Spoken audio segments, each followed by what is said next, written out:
Assalamualaikum warahmatullahi wabarakatuh. Waalaikumsalam warahmatullahi wabarakatuh. Bismillah, alhamdulillah, wassalatu wassalamu ala rasulillah, wa ala alihi wa sahbihi wa mawalah amma ba'd. Yang kami hormati pengurus DKM An-Nur, terkhusus Al-Ustadz Muslih, para jamaah, al-asatidz, para ustadz yang pagi hari ini hadir dalam acara pengajian subuh virtual. Tentu tidak lupa kita awali dengan rasa syukur atas nikmat yang telah Allah berikan pada pagi hari ini. Nikmat iman dan Islam, nikmat kita bisa menunaikan ibadah sholat subuh. Para jamaah yang dimuliakan Allah Subhanahu wa Ta'ala, salah satu rasa syukur kita mendapatkan nikmat ini tentu rasa syukur diungkapkan dengan banyak hal, diantaranya dengan mengucapkan alhamdulillah, membaca sholawat, dan tentu dengan menggerakkan semua langkah kaki kita untuk istiqomah di jalan Allah. Hari-hari ini tentu hari yang sangat mahal. Nafas yang dihirup pada hari ini adalah nafas yang lebih mahal di antara hari-hari sebelumnya. Ini mungkin senada dengan prediksi Rasul sallallahu alaihi wasallam atau kama qala, beliau mewanti-wanti pada saat umat mulai lupa. Di dalam sabdanya, Rasul sallallahu alaihi wasallam bersabda, ni'matani maghbunun fihi ma katsirun minan nas, as-sihhatu wal faragh. Ada dua kenikmatan maghbunun yang bisa dikatakan terlupakan, yaitu adalah nikmat as-sihah, kesehatan, wal faragh, dan kelapangan. Saat ini kita merasakan dua nikmat itu sangat mahal sekali. Nikmat sihat yang sangat mahal dan nikmat kelapangan. Kita saat ini ada yang di antara kita yang sedang berjuang untuk mempertahankan kesehatannya. Ada juga yang saat ini kita terhimpit karena kesempitan dan keterbatasan. Mudah-mudahan kita bisa istiqomah untuk mensyukuri apa yang telah Allah berikan dengan menjalankan segala perintahnya dan menjauhi segala larangan. Amin ya rabbal alamin. Apakah terdengar?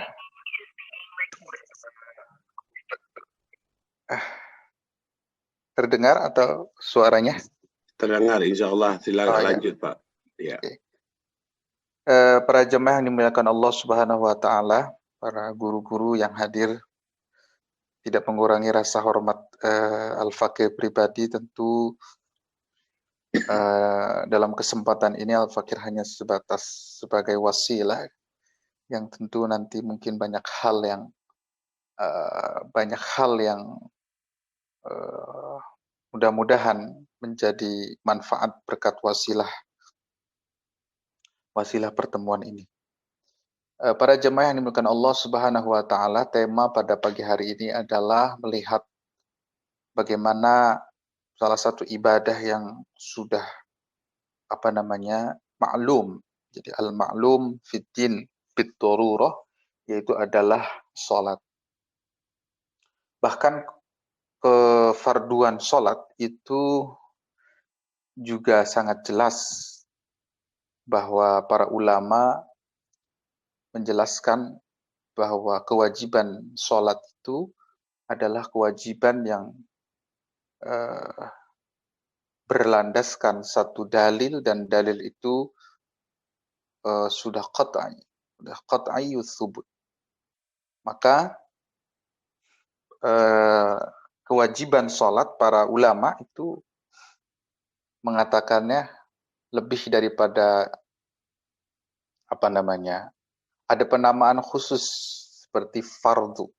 Fardu dan wajib para ulama itu membedakan levelnya. Nah, sholat ini sudah masuk pada level fardu. Karena apa? Karena pengambilan dalil mengenai kewajiban sholat ini adalah langsung daripada nas Al-Quran. Jadi untuk mengawali orang yang ingin belajar, yang ingin mengetahui ataupun mendalami sholat, tentu yang pertama adalah mengetahui secara benar, secara tasdik, bukan hanya tahu wajib sholat itu wajib daripada daripada orang tuanya, tapi harus mengetahui dari sisi sholat itu sendiri kenapa wajib. Maka isbatul wujubi sholat, menetapkan kewajiban kepada sholat itu dilandaskan pada dalil. Yang dalil dalam Al-Quran itu semua kita sudah tahu, di dalam Al-Quran banyak sekali, kan, tetapi satu ayat yang menegaskan kewajibannya itu adalah perintah dengan lafadz aqimus sholah. Berangkat dari situ, para ulama kemudian kita sedikit mereview dulu ya tentang konsep maqasidus syariah. Maqasidus syariah itu sebenarnya saat ini sudah menjadi kajian yang sangat luas, dan banyak orang, banyak kalangan itu sudah mulai mempelajari. Pada mulanya maqasidus syariah ini belum seperti saat ini dipahami atau belum sampai menjadi sebuah disiplin ilmu, karena kemunculannya adalah berada di beberapa kemunculan ini menjadi sebuah ilmu itu saat salah satu ulama di Maroko, salah satu ulama yang terbilang ulama yang hidup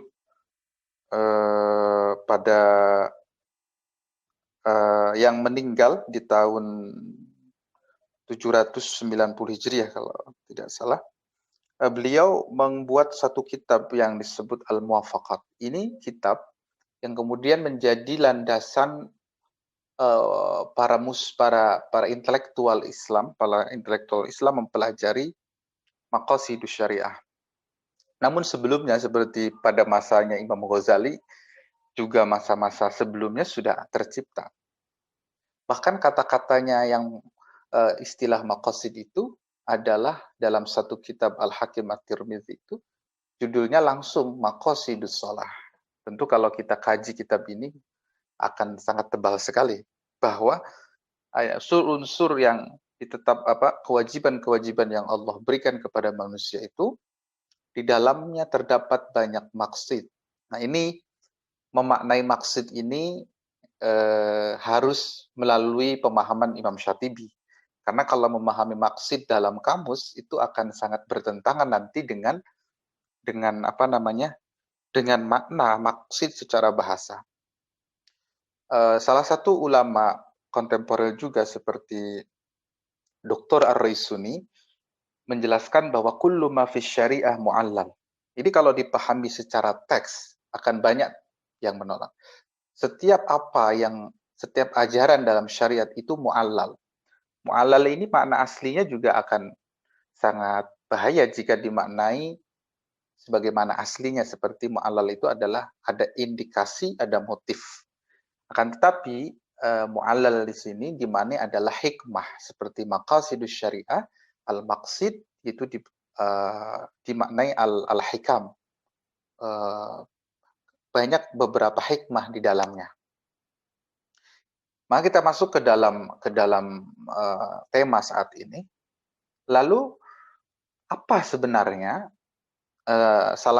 kewajiban sholat itu yang bisa kita ambil maksudnya, yang bisa kita ambil, hal-hal yang memang itu bisa dijadikan landasan ibadah kita agar tentu ini lebih meyakinkan. Bukan nanti malah membingungkan. Saya pernah bertemu dengan satu guru dan beliau itu sangat alim sekali. Beliau bahkan dalam perenungannya mengatakan keimanan orang-orang yang awam, keimanan orang-orang yang tidak perlu dengan banyak hal, banyak referensi, itu ternyata lebih nikmat terlihatnya. Nah, ini makanya mudah-mudahan kajian-kajian Islam yang saat ini adalah bukan malah membingungkan umat, tapi untuk lebih meyakinkan dan untuk lebih memperdalam. Itu kan menjadi sebuah sebuah asupan yang sangat penting. Baik, kita akan langsung mulai saja. Saya pribadi akan menggunakan kacamata Imam Asy-Syatibi dalam memahami atau maqasidus syariah dalam salat. Seperti saya katakan, banyak ulama sudah menulis kitab-kitab khusus tentang maqasidul ibadah. Misalnya ada tadi yang saya sebutkan Al-Hakim At-Tirmidzi, kemudian Imam Al-Qaffal dari kalangan Imam Syafi'i itu juga menuliskan tentang satu kitab yang juga menjelaskan tentang hikmah-hikmah di dalam beribadah. Namun dalam kesempatan ini Al-Fakir ingin membawa satu perspektif Imam Asy-Syatibi dalam melihat sholat itu sendiri. Imam Asy-Syatibi membagi ke dalam dua istilah. Yang pertama maqasidus syariah itu, yang pertama ada al-maqasid al-asliyah, atau yang kedua al-maqasid at-tabaiyah. Yang pertama adalah maqasid asy-syar'iyyah yang asliyah, seperti dalam salat. Di dalam salat itu maqasid asliyahnya itu sudah jelas al-khudu atau at-tadhallul. Al-Aiz bin Abdussalam itu mengatakan, membagi menjelaskan maqasid asliyah itu, kalau kita menggunakan perspektif ulama dalam kitab Maqasidul Ibadah, bahwa inti dari setiap ibadah ialah at-taqarrub. Maka salat itu termasuk at-taqarrub, yaitu al-khudu wal tadhallul, untuk menundukkan diri kita kepada Allah, menunjukkan kalau kita hamba yang lemah. Itu adalah maqasid al-asliyah yang ada di dalam yang ada di dalam salat itu sendiri. Bahkan menariknya, Al-Aiz bin Abdussalam itu membagi kedekatan itu dua. Ada al-qurbul am wal qurbul khas. Ini kalau kita sadari dengan memahami konsep ini, bahwa kita tidak akan pernah jauh daripada Allah. Al-qurbul am itu sama seperti kita yang diawasi, apa yang gerakan kita itu diawasi oleh Allah, karena begitu dekatnya Allah dengan kita. Tidak ada satu makhluk pun di dunia ini yang tidak diketahui perbuatannya oleh Allah. Berarti itu menandakan bahwa begitu dekatnya Allah dengan kita. Pertanyaan yang kedua, apakah kita sudah mendekati Allah? Apakah kita sudah berusaha untuk dekat kepada Allah? Maka ini disebut al-qurbu al-khas. Al-qurbul khas itu adalah kedekatan seorang muslim yang secara pribadinya orang muslim tersebut berupaya untuk mendekat kepada Allah bil judi wal ihsan, dengan kedermawanannya, dengan kesungguhannya, dengan keyakinannya. Dalam ayat Al-Quran disingkat dalam satu ayat, wasjud waqtarib.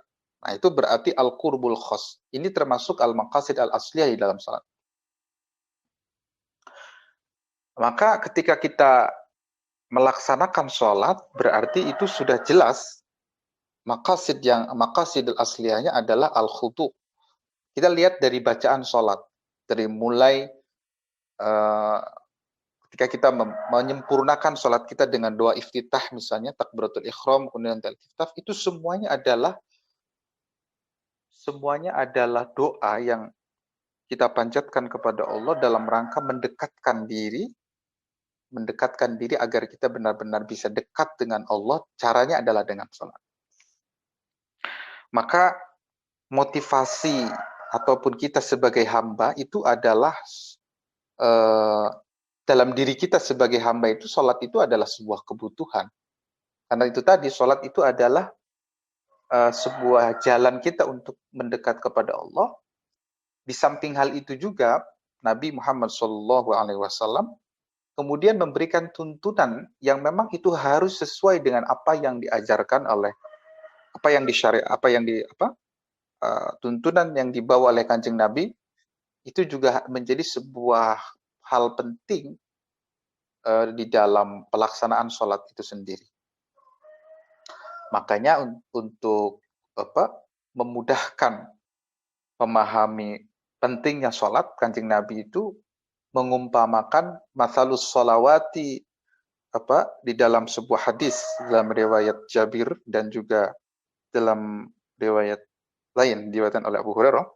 Rasul sallallahu alaihi wasallam bersabda awqamaqal mathalus sholawatil khamsi kamathali nahrin jarin ala babi ahadikum.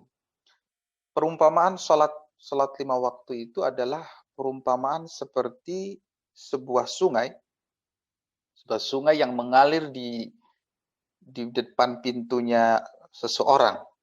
Yaghtasilu minhu kulla yaumin khamsa marat. Jadi orang yang di depan rumahnya itu ada sungai yang mengalir, tentu dia bisa mandi dalam 5 waktu dalam satu hari. Itu menandakan bahwa begitu sangat rahmat Allah begitu sangat luar biasa menyediakan satu fasilitas yang ini, dan kita sebagai mukallaf menganggap bahwa ini adalah suatu hal yang sangat luar biasa.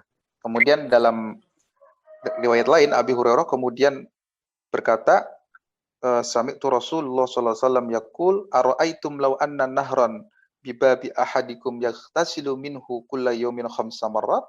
Apakah bagaimana pendapat kalian kalau ada satu aliran sungai di depan pintu salah satu di antara kalian, apakah mungkin apakah tidak setiap 5 waktu orang tersebut mandi, orang tersebut mensucikannya? Kan tidak mungkin kan, kalau ada orang yang di depannya itu ada sungai, otomatis setiap hari dia akan membersihkan dirinya. Maka sholat 5 waktu adalah sebuah sarana, sebuah fasilitas yang Allah berikan agar kita bisa membersihkan diri kita selama 5 waktu. Kembali kepada tadi, maka maqasidus syariah di dalam sholat, al-asliyah di dalam sholat itu adalah al-khudu wa tadhallul. Ya, dari mulai itu semuanya adalah penyerahan diri kita kepada Allah, penghambaan diri kita kepada Allah, itu adalah inti daripada sholat itu sendiri. Yang kedua adalah al-maqasid at-tabi'iyah. Imam Asy-Syatibi kemudian mencontohkan maqasid at-tabi'iyah dan maqasid asliyah itu muakkad ta'kidan. Jadi mentakkid maqasid at-tabi'iyah, tujuan-tujuan yang meliputi di antara tujuan yang intinya itu adalah menguatkan. Maka di dalam sholat, maka orang yang ketika sholat itu nanti dampaknya seperti apa? Inna sholata tanha anil fahsya'i wal munkar misalnya. Sholat itu mencegah daripada perkara yang keji dan mungkar.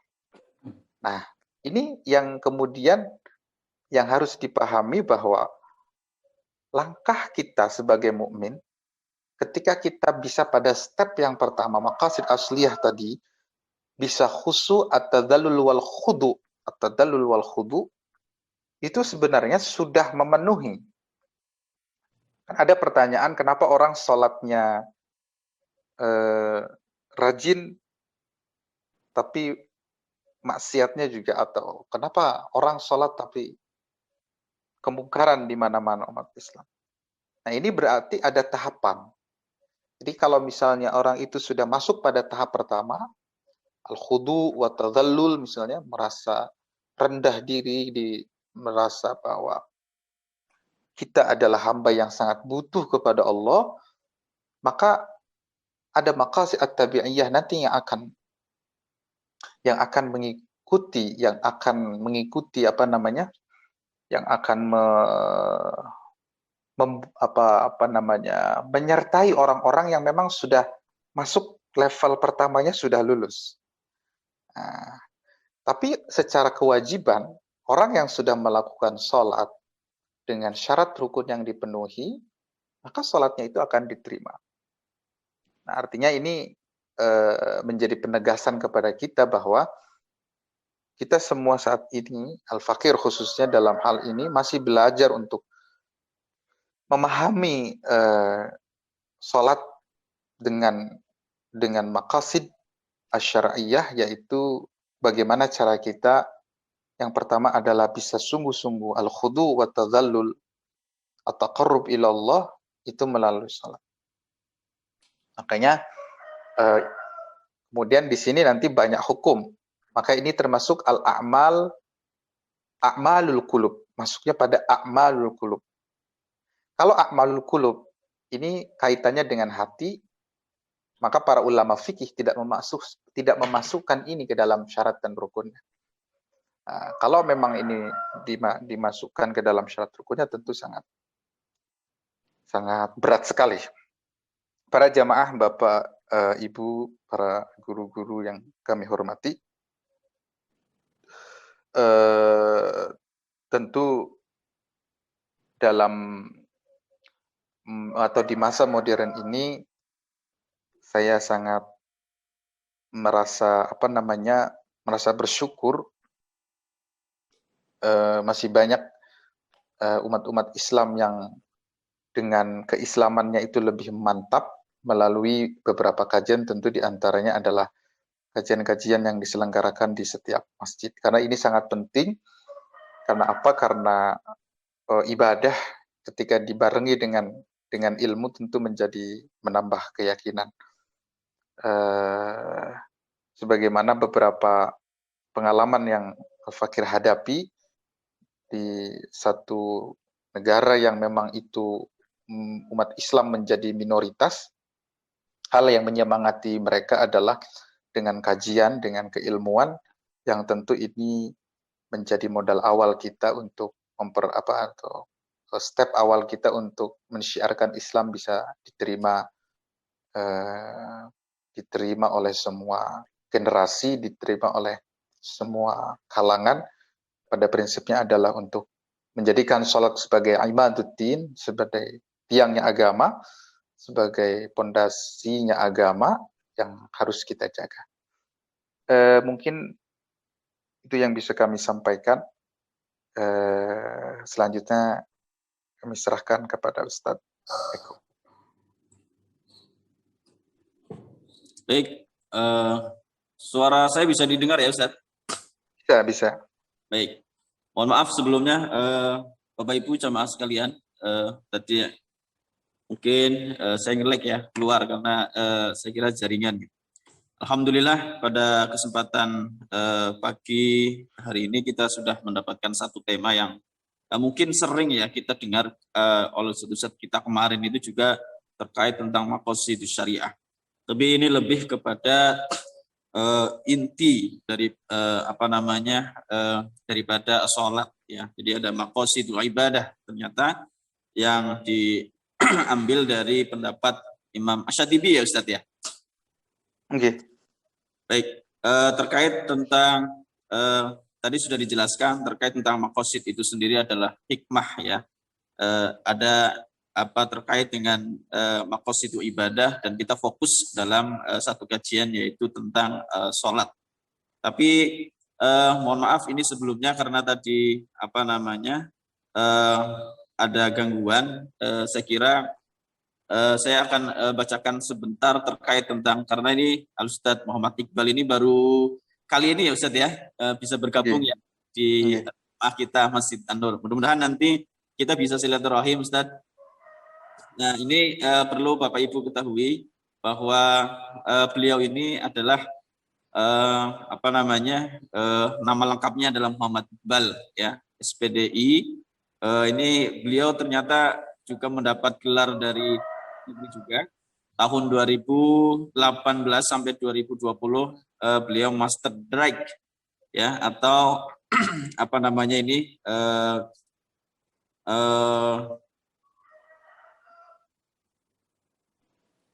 mengambil S2 ya Ustadz, ya, kurikulum vitanya atau biografinya terkait tentang pendidikan Bapak Ibu. Ini beliau mengambil S2-nya di Universitas Hasan di Maroko. Masya Allah, luar biasa sekali. Dan beliau di tahun 2021, beliau kandidat doktoral Universitas Hasan di Maroko. Dan alhamdulillah beliau juga terkait tentang pendidikan non formal juga di bulan Januari 2021 sampai Februari 2013 beliau mendapatkan beasiswa program studi Ibnu Tufail, ya, kelas internasional Universitas Kenitra Maroko. Dan alhamdulillah beliau mumpuni, ya. Ini luar biasa sekali, bisa berbahasa Inggris, Arab, kemudian aktif dalam berbicara dan menulis. Nah, mudah-mudahan ini nanti kita bisa mendapatkan buku-bukunya, Ustaz, yang mungkin bisa kita pelajari dan kita baca. Organisasi terpilih sebagai partisipan program studi beasiswa ke Universitas Kenitra Maroko tahun 2012, kelas internasional terpilih sebagai pembicara dalam program Ramadan di PPME Belanda tahun 2019. Alhamdulillah, ini luar biasa pengalaman beliau dan pendidikannya. Baik, Bapak Ibu sekalian, jamaah Masjid An-Nur, baik yang hadir di Masjid An-Nur maupun yang di rumah dengan mengikuti kajian secara online terkait materi kita. Barangkali Bapak Ibu sekalian mau mengajukan pertanyaan, silakan, karena dilihat di chat masih kosong, belum ada yang mengechat. Bisa diajukan secara langsung saja, Bapak Ibu, silakan.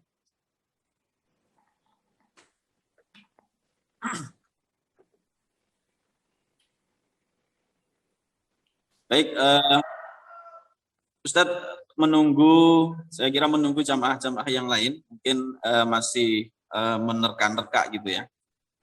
Sebenarnya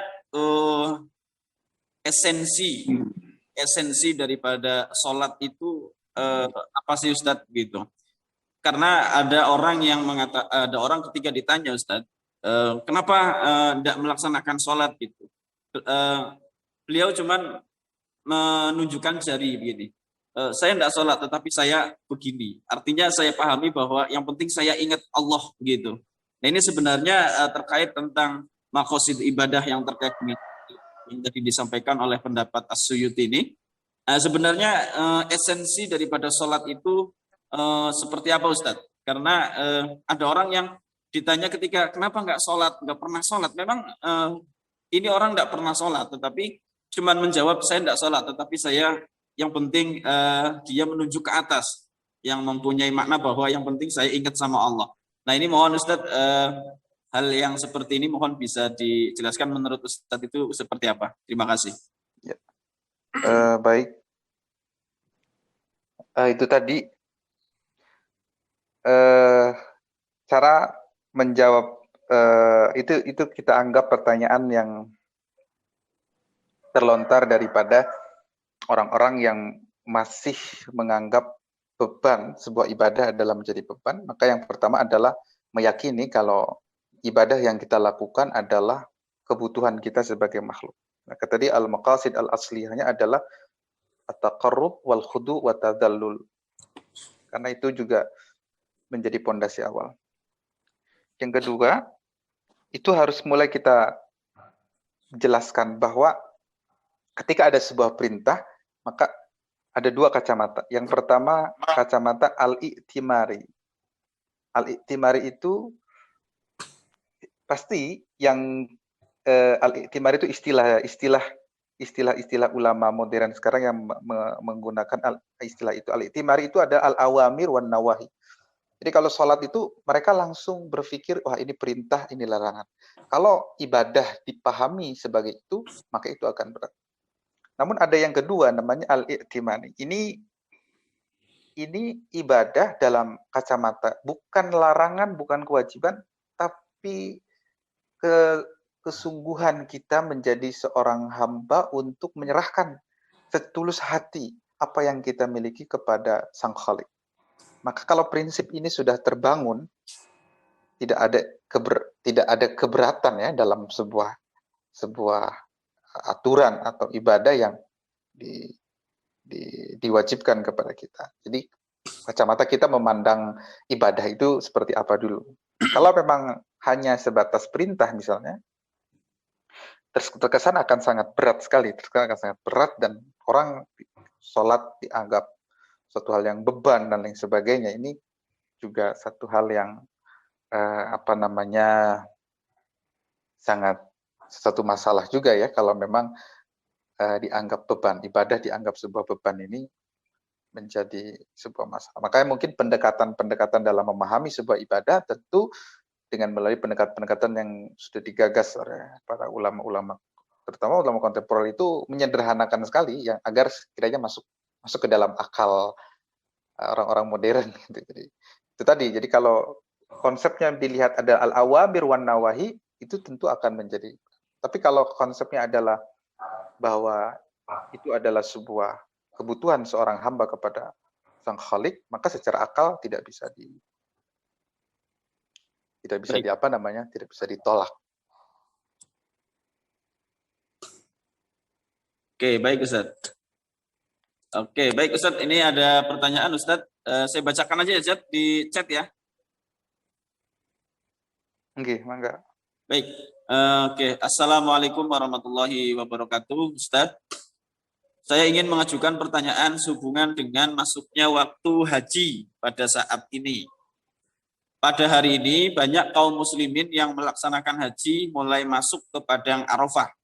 Dan banyak yang tidak mengikuti haji di negeri kita berpuasa semenjak tanggal 1 Zulhijjah selama 10 hari. Apa fadilah dari berpuasa tarwiyah yang kita laksanakan hari ini dan puasa Arafah yang akan kita kerjakan pada esok hari? Bagaimana pandangan Ustadz terhadap adanya COVID-19 yang berdampak banyak terhadap kelancaran ibadah kita? Baik atas putusan pemerintah maupun MUI yang membatasi gerak ibadah kaum muslimin. Ini dari Haji Amri Zainuddin. Mohon Ustaz penjelasannya terkait pertanyaan barusan. Terima kasih. Ya.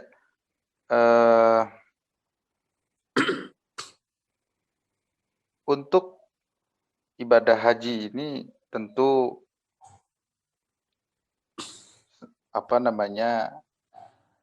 menjadi perbincangan tidak hanya di kita sendiri ya, karena ini menjadi satu hal yang dianggap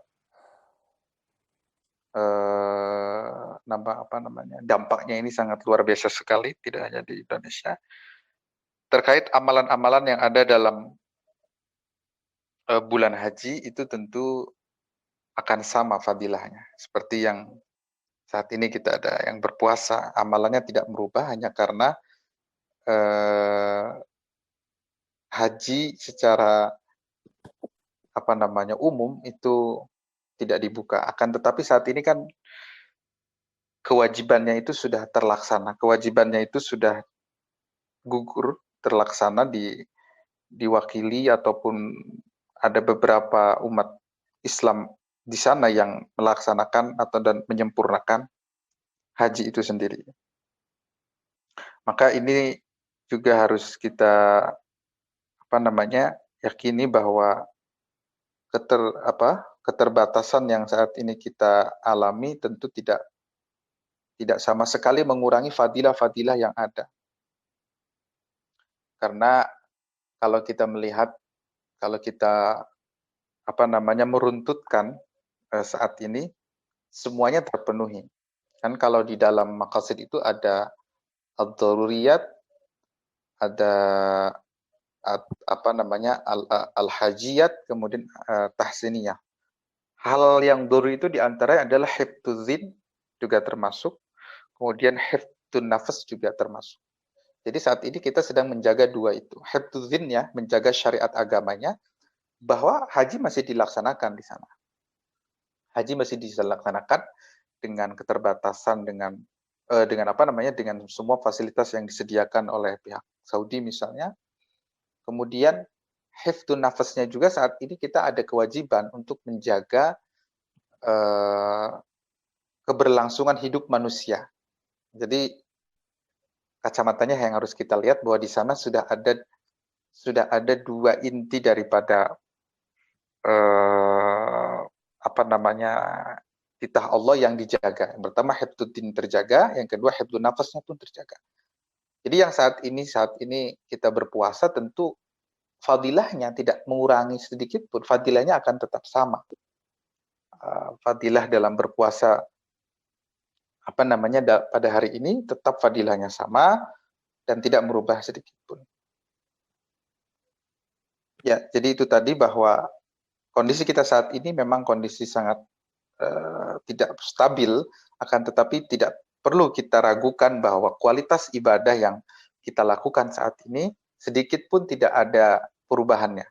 Karena itu semua terlihat dalam sejarah bahwa fenomena seperti ini sudah terjadi di masa yang lalu. Jadi kita sebagai pembaca sejarah yang saat ini sebagai pelaku, tentu ini menjadi sebuah keyakinan bahwa ya inilah kehidupan yang ada di dunia dan yang harus kita jalani. Jadi itu tadi ya. Jadi pertanyaannya, bagaimana dengan kita negeri kita tidak mengikuti haji di negeri kita, tapi kita berpuasa, tidak ada masalah, artinya fadilahnya tetap. Jadi seluruh dunia ini sedang menjaga dua inti dari agama, hifdzuddin dan hifdzun nafas. Hifdzuddin menjaga agama, keberlangsungan ibadahnya itu harus disempurnakan, dan juga menjaga keutuhan jiwa kita, menjaga keberlangsungan hidup manusia itu juga termasuk inti daripada agama. Jadi saat ini semua kita sudah maksimal untuk menjaga keduanya. Jadi itu Ustadz Eko. Jadi jangan pernah terlintas bahwa ketika nanti di negeri kita tidak mengirimkan jamaah haji, kemudian lantas amalan-amalan yang ada dalam serangkaian haji itu kita menjadi mengurangi fadilahnya misalnya gitu. Tetap sama, tidak ada bedanya. Baik Ustaz, tadi ada pertanyaan yang terakhir itu terkait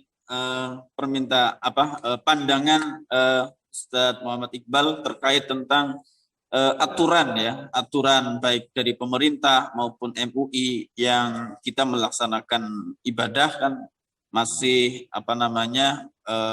pemberlakuan social distancing gitu ya, dan bahkan untuk melaksanakan kegiatan terutama ibadah sholat berjamaah di masjid mungkin ya, yang saya pahami terkait pertanyaan tadi, sehingga mereka kita semua tidak melaksanakan sholat berjamaah di masjid, padahal di situ juga ada nilai-nilai pahala yang saya kira nilainya lebih gitu ya.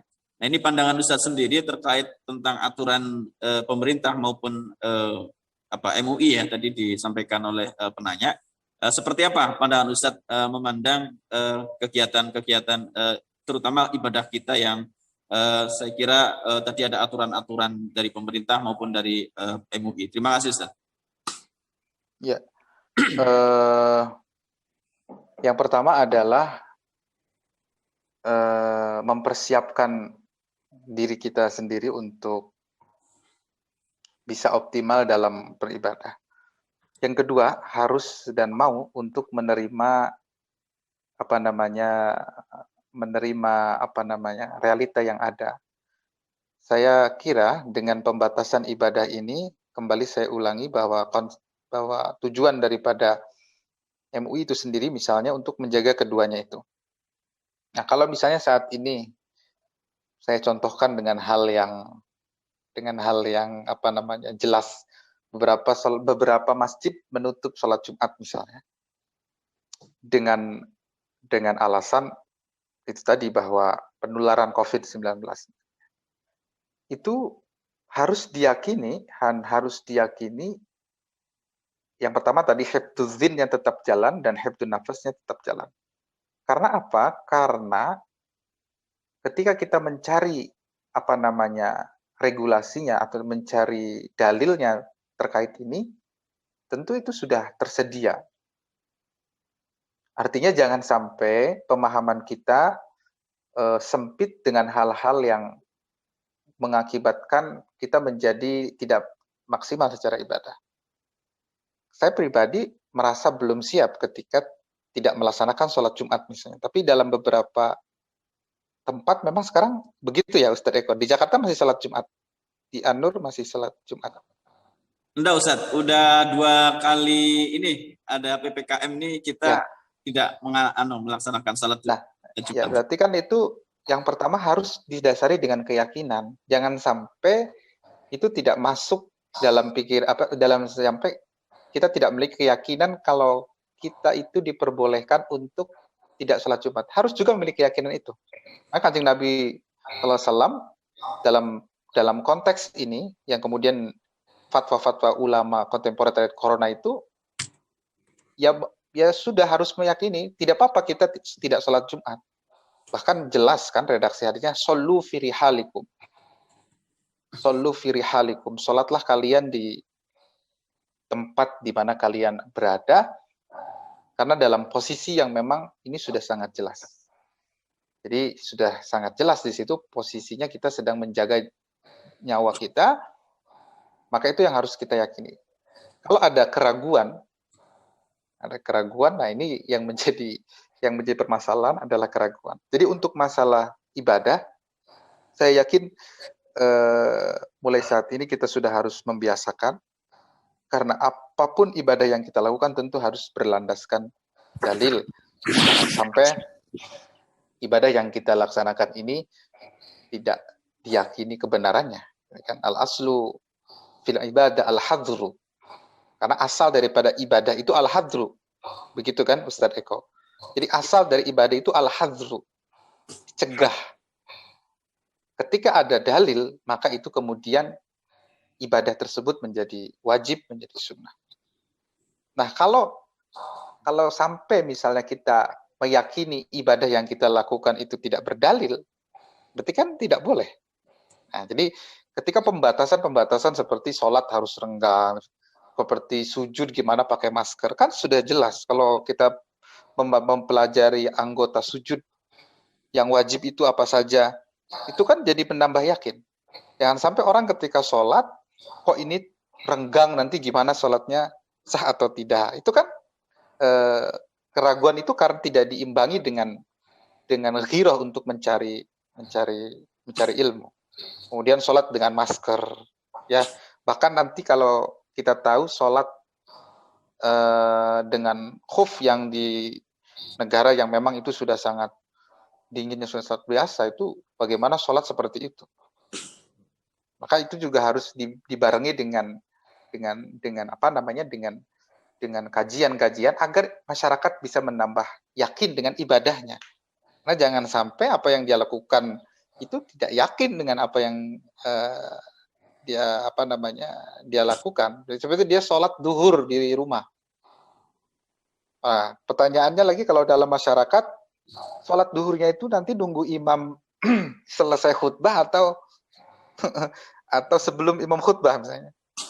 Ya, ada orang yang sholatnya imam belum khutbah selesai karena di masjid yang lain ada yang sholat Jumat. Bagaimana? Nah, itu kan keterangannya sudah jelas. Dalam madhab Syafi'i memang khilaf. Tapi kalau kita melihat pendapat Ibnu Qudamah misalnya atau yang lainnya, ada dalil yang membolehkan. Jadi meskipun khotib belum selesai, kita sholat duhur itu tidak masalah. Nah, itu artinya itu dibarengi dengan dalil-dalil seperti itu. Artinya kita merasa yakin. Saya pribadi ketika sholat duhur di rumah, awalnya, gimana ini? Padahal kan kewajiban Jumat itu bagi laki-laki sangat. Tapi ketika dibarengi dengan kita membaca, dengan kita hati kita tulus gitu, dengan realita yang ada, yakin bahwa ini sudah dituliskan oleh Allah dan sudah disiapkan semuanya. Jadi pertanyaannya adalah tetap harus kita yakini apa yang ibadah yang kita lakukan itu tentu dengan ilmu, karena itu akan menambah keyakinan. Nah, kalau karena berita dan lain sebagainya itu mungkin nanti akan tambah kabur, tambah membuat tidak yakin. Jadi ibadah kita nanti akan sia-sia. Bahkan ada orang yang nekat sholat Jumat dan orang lain tidak sholat Jumat, itu ada keterangan bahwa sholat Jumatnya tidak sah.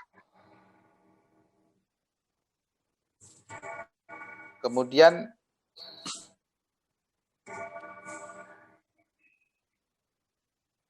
baik Ustaz. Ya, mangga. Oke, ini ada pertanyaan mungkin terakhir kali ya. Waktunya udah ini. Ini dari jamaah langsung dari Masjid An-Nur, Ustaz. Silakan Pak. Maju, Pak. Assalamualaikum warahmatullahi wabarakatuh, Pak Ustaz. Oke, waalaikumsalam warahmatullahi wabarakatuh.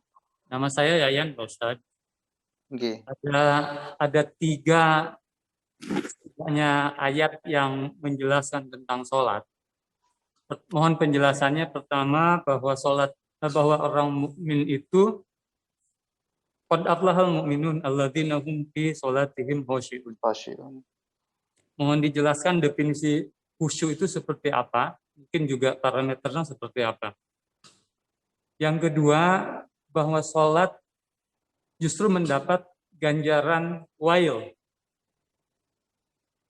Wailul lil musallin. Ya. Ini menyedihkan sekali, kita sholat tapi justru mendapat siksaan. Kenapa bisa demikian? Terus padahal kalau di sisi al-maqasid, jadi tujuannya sholat itu mencegah dari fahsya dan mungkar. Parameter apa sholat yang bisa mengindikasi bahwa telah mencegah fahsya dan mungkar?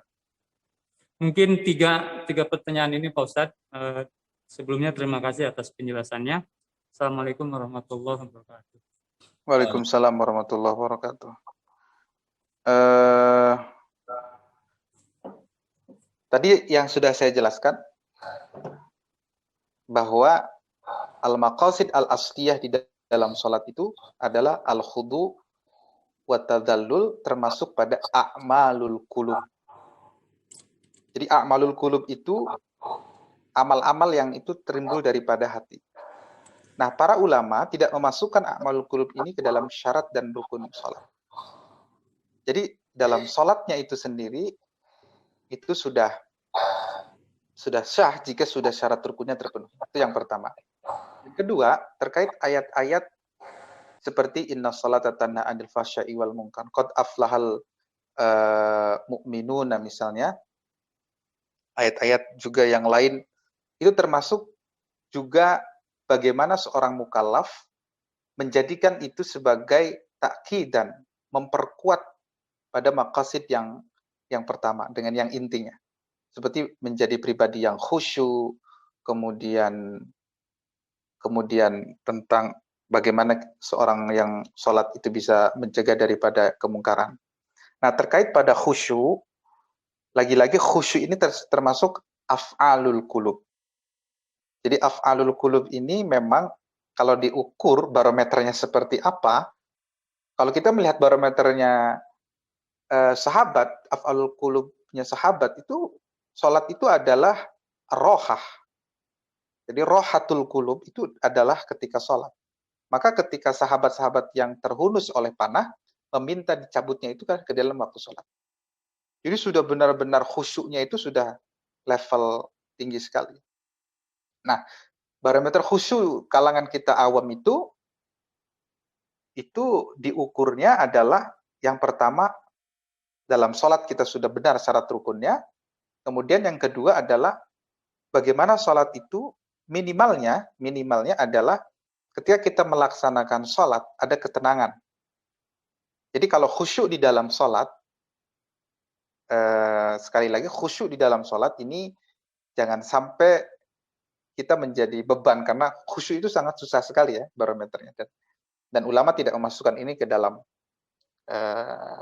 syarat dan rukunnya sholat. Oke, itu Kemudian tentang ayat fawailul lil musallin. Wailul musallin, Allahu a'lam bimuradih, para ulama memang banyak menafsirkan ayat ini mereka yang sholat tapi lupa, artinya dengan orang-orang yang lalai, mereka tetap sholat tapi tetap melakukan kemaksiatan. Akan tetapi ada penjelasan lain, maka di dalam Al-Quran kata sholat itu banyak. Di dalam Al-Quran itu as-sholah itu banyak. Dan makna sholat tidak semuanya itu arti sholat. Kita ambil satu ayat aqimus sholah. Di dalam ayat aqimus sholah, mendirikan sholat. Bukan solu kewajiban sholat itu, tapi aqimus sholah. Nah, di dalam teks ini menandakan bahwa orang yang sholat dengan minimalnya, dengan benar, itu dia sudah mendirikan sholat. Jadi aqimus sholah itu adalah bukan hanya melaksanakan sholat, tapi mempelajarinya sholat, kemudian mendalami sholat itu seperti apa, maka itu orang-orang muqimus sholah. Nah, orang-orang yang hanya sholat, fawailul lil musallin, bukan fawailul lil muqimin as-sholah. Jadi kalau hanya sholat yang sebatas seremonial saja, itu termasuk pada ayat fawailul lil musallin. Tapi orang yang mukim sholat, ini yang tentu yang lebih susah sekali. Jadi ada muqimus sholah, ada musallin, itu berbeda. Itu mungkin sedikit penjabaran yang bisa saya sampaikan. Jadi khusyuk barometernya sangat susah. Itu termasuk af'alul qulub. Af'alul qulub itu ya hati yang hanya ibadah hati yang susah untuk diukur. Maka Imam Syafi'i hanya memasukkan tumak ninah saja. Nah, tumak ninah itu adalah salah satu cara untuk kita lebih tenang di dalam sholat.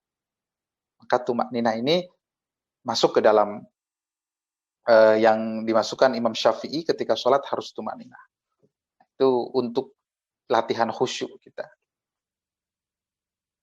Ya, mudah-mudahan kita tidak termasuk pada orang-orang yang celaka di antara orang-orang yang sholat. Dan itu semua rahmat Allah. Itu semua kehendak Allah, dan tugas kita saat ini hanyalah berikhtiar semaksimal mungkin untuk beribadah.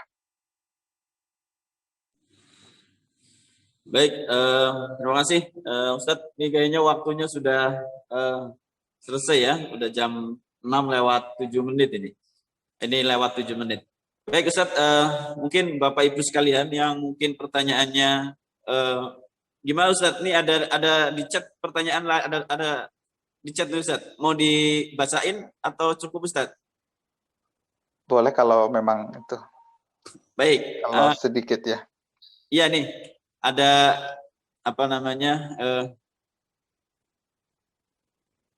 jika masih ada waktu ingin bertanya, oh ya baik, Ustadz, ini pertanyaan terakhir mungkin ini.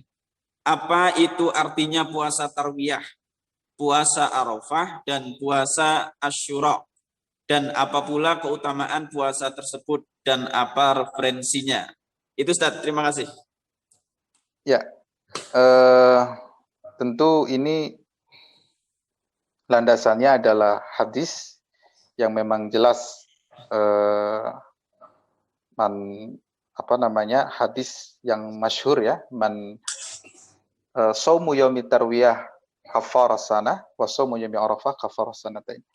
Jadi kalau misalnya kita sebagai orang yang meyakini bahwa puasa di hari Arafah, tarwiyah dan Arafah itu ada fadilah dalam kesunahannya, tentu ya akan mendapatkan fadilah tersebut. Tapi bagi kita yang memang masih mempermasalahkannya, tentu itu kembali kepada pribadi masing-masing.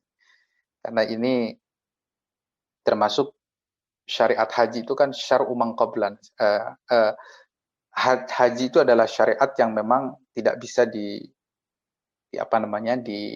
diukur hanya sebatas akal, karena itu adalah bentuk ibadah yang memang sudah ta'abudi. Ya, itu saya lupa ya, karena dalam istilah qalsid itu ada istilah ta'abudi. Ta'abudi itu yang sudah dogmat, yang sudah tidak bisa kita pertentangkan. Termasuk adalah puasa di dalam puasa Tarwiyah dan Arafah. Banyak sekali penjelasannya, namun saya yakin tidak cukup ya. Akan tetapi itu saja, bahwa ini jelas landasan hadisnya ada, dan yakin itu adalah ta'abudi. Jangan ta'akuli. Kalau ibadah sudah ta'akuli, itu pasti akan repot nanti. Jadi kalau ta'abudi sudah jelas, itu ta'abudi yang sifatnya sudah qat'i, yang sudah jelas, yang memang landasannya sudah ada, meskipun hadis ya, artinya mungkin kewajibannya tidak seperti kewajiban sholat, karena berbeda nanti, ada pembagian lagi.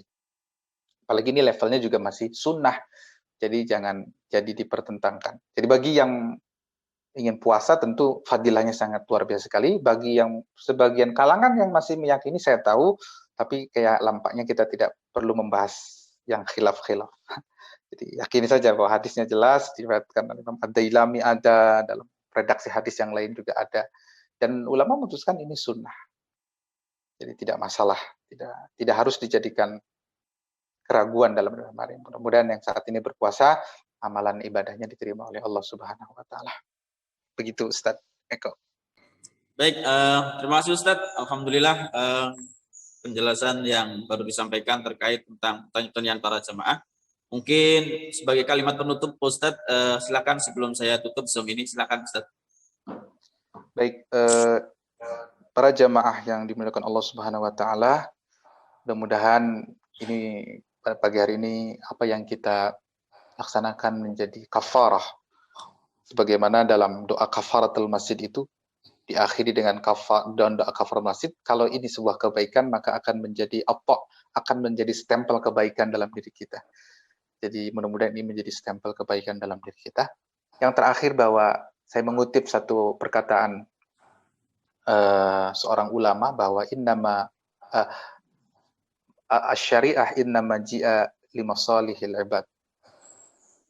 Bahwa apapun ajaran dalam agama diturunkan itu, maka sidus syariah itu diturunkan ji'a limasalihil ibad, untuk kemaslahatan hamba-hamba Allah Subhanahu wa taala.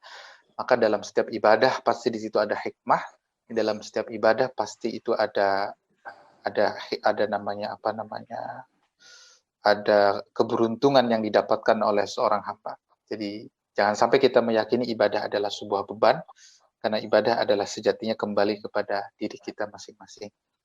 Mudah-mudahan bermanfaat. Mohon maaf jika ada khilaf, dan kita berdoa pertemuan ini menjadi pertemuan yang dicatat oleh Allah, pertemuan yang menjadi pertemuan yang baik, dan mudah-mudahan kita semua bisa diberikan kesehatan, istiqamah, apalagi yang berada di Jakarta, jihadnya lebih kuat lagi. Yang masih istiqomah di Jakarta, yang masih istiqomah pengajian, yang masih istiqomah ya dengan ibadah-ibadah rutinitas yang tadinya di masjid, yakin kalau itu istiqomah akan dicatat oleh Allah sama pahalanya dengan ibadah kita di masjid. Jadi jika Bapak Ibu yang sholat jamaah setiap hari di masjid dan sekarang tidak, pahalanya itu akan sama, karena saat ini diibaratkan kita sedang dalam posisi kesusahan, itu Allah akan berikan ganjaran yang sama, karena suatu perbuatan yang istiqomah itu akan tidak terputus amalnya, apalagi terputus fadilahnya. Jadi itu yang bisa kami sampaikan. Terima kasih kepada seluruh pengurus Dewan Masjid An-Nur. Mudah-mudahan kita bisa lanjut kembali dalam silaturahim dalam bentuk yang lain di masa yang akan datang. Terima kasih Ustadz Eko dan seluruh Bapak Ibu para jamaah. Saya akhirul kalam, wallahul muwaffiq ila aqwamit thoriq. Wassalamualaikum warahmatullahi wabarakatuh. Waalaikumsalam.